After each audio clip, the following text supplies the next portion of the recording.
na ambon guys. Tawag ko siyang ambon to sa atin eh. Pero dito ulan na ito. Ayan, natutuwa yung aking apo na nag-ano ng tubig. Tuwang-tuwa yan siya pag umuulan at inaano niya yung agos ng tubig.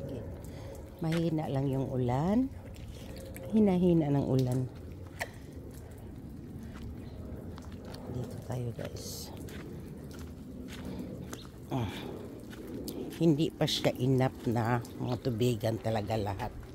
Kasi tingnan mo yung halaman ko, hindi talaga siya buhos na ulan eh.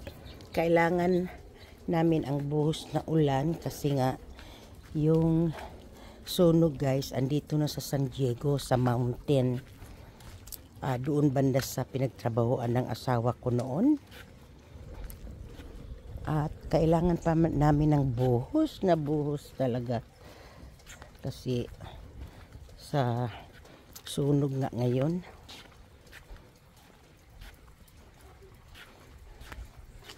Yan, pasyal ko kayo sa garden ko uli. Yan, tumutulo dyan oh.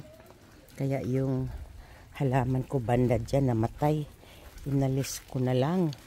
At ito na naman yung nagdidig ng lupa. Yan oh. Ano ba yan? Yung nagdidig ng lupa. Pati dito sa mga grass guys.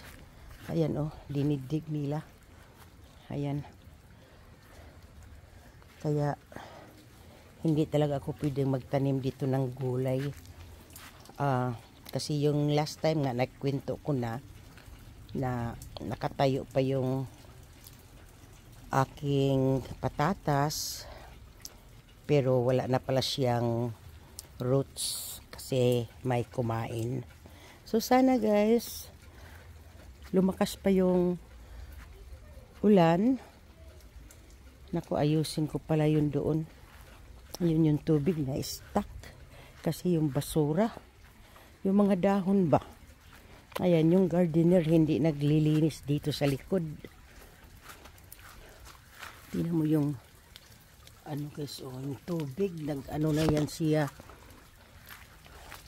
Kasi yung hindi inabot dito sa ayan yung tubig guys oh.